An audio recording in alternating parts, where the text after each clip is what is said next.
Tonight, we continue our coverage of the slowdown at the border. Last week, Governor Greg Abbott ordered commercial trucks coming from Mexico to undergo extra inspections, a move leading to major backups.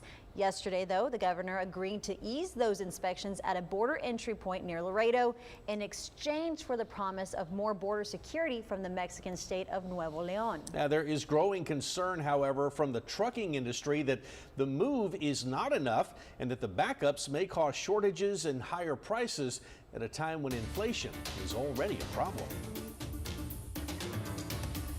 The most immediate concern is for the drivers themselves. Anytime you have delays that you see and have been reported over the course of the last days since this began, the uncertainty of how long one has to wait puts a driver in a precarious position. That's John Esparza, the leader of the Texas Trucking Association.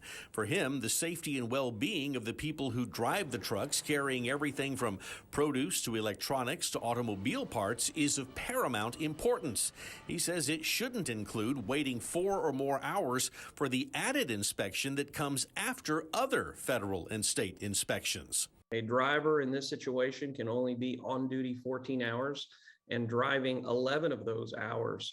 So whatever their destination is, once you've got unknown and uncertain delays, there's no, the logistics becomes a little stressed and more important, the driver does too. Governor Greg Abbott says it is his way of doing two things, beginning with improving safety on Texas roadways. DPS officials estimate that a quarter of all vehicles coming across the border had serious mechanical issues, including bad brakes and tires. And second, the governor is hoping to force Mexican officials to do more to combat the cartels and their smuggling operations. Of the 4 Mexican states that share a border with Texas, at least one is on board. An agreement reached with Nuevo León will cover about an 8-mile stretch of our more than 1,200-mile boundary.